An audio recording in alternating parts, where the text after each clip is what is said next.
네, 아는 기자 법조팀 좌영길 차장 나와 있습니다.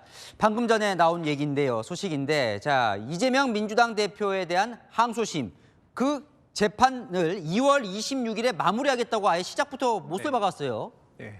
예.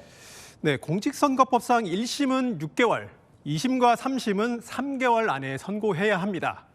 그런데 법원은 이 규정을 지키고 있지 않다가 작년에 조희대 대법원장이 규정을 준수하라 이렇게 권고를 했습니다.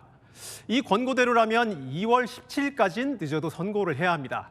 그런데 항소심이 늦게 시작되면서 2월 17일까지 선고하는 일정은 어려워졌습니다. 그 대신에 최대한 신속하게 결론을 내리자 이렇게 정하고 오늘 일정을 한꺼번에 정한 것으로 보입니다. 자, 이재명 대표 측은 좀 불만이 있을 것 같은데요. 네, 원래 항소심은 변론을 한 번만 하고 그 다음에 바로 두 번째 기일에서 선고를 하는 경우도 있거든요. 그래서 이번 재판이 특별히 빠르다, 아주 이례적이다 이렇게 보기는 어려울 것 같습니다. 2심 재판부는 이번에 2심에서도 증인 신문을 하기로 했습니다. 이 부분을 조금 이 대표 측에서는 반갑게 볼 것 같은데요. 항소심에서는 원래 증인 신문을 생략하는 경우도 많습니다. 하지만 이 대표 측에서 증인 신청을 한 것을 허용한 것, 이것도 약간 이 대표 측의 어떤 그 신청을 받아주면서 절충안을 마련했다 이렇게 볼 수 있을 것 같습니다. 결국 가장 관심은 그 2심 결과가 언제 나오느냐입니다. 이게 대통령 탄핵 심판 시점과 맞물리면서 관심인데, 자 3월쯤이면 그러면 항소심 선고 결과가 나올 수 있는 거예요? 네, 보통은 결심 공판이 끝나면 한 달 정도 후에는 선고를 하게 돼 있습니다. 네.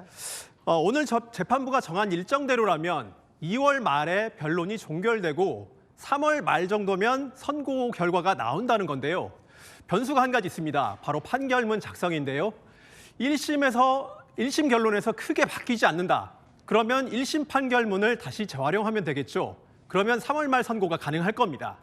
하지만 1심 결론을 완전히 바꿔서 판결문을 새로 써야 된다. 그러면 그만큼 시간이 오래 걸릴 겁니다. 바꿔서 말하면 만약에 3월 말 선고 기일이 잡힌다면 1심 결론이 가깝게 그렇게 선고가 날 거라고 예상이 가능할 거고요. 그보다 훨씬 이후 시점, 그러니까 4월이나 5월로 넘어간다면 아마 2심 결론이 많이 바뀔 거다. 이런 추측도 가능할 것 같습니다. 자, 1심에서 이재명 대표 측 입장에서는 유죄 선고를 받았으니까 그러면 오래 걸릴수록 이재명 대표로서는 좀 반가울 것 같고, 네, 그렇게 볼 것 같은데, 관심은 그래서 이 시점이 대통령 탄핵보다 먼저 나올 수 있느냐 이거예요. 왜냐하면 만약에 탄핵에서 인용되면 60일 만에 대선을 치러야 되니까요. 어떨 것 같아요?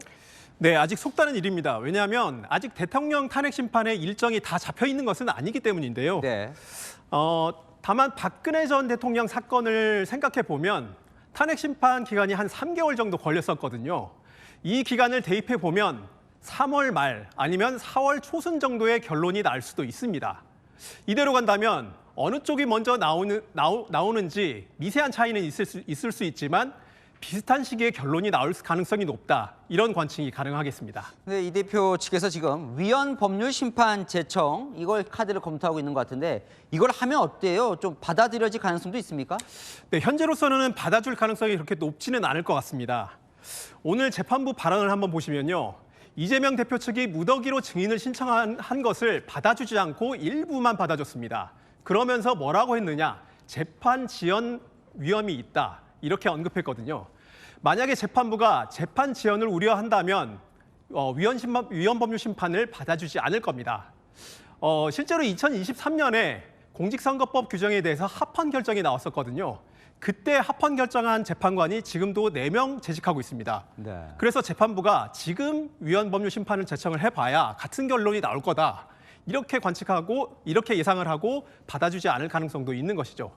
반면에 재판부가 위헌 여부를 헌법재판소에서 한번 다퉈볼 만하다. 이렇게 결정한다면 재판은 즉시 중단되고 헌법재판소 결론이 나올 때까지 기다려야 하는 상황이 됩니다. 어쨌든 변수는 될 것 같네요. 네, 지금까지 아는 기자 좌영길 차장과 이야기 나눠봤습니다.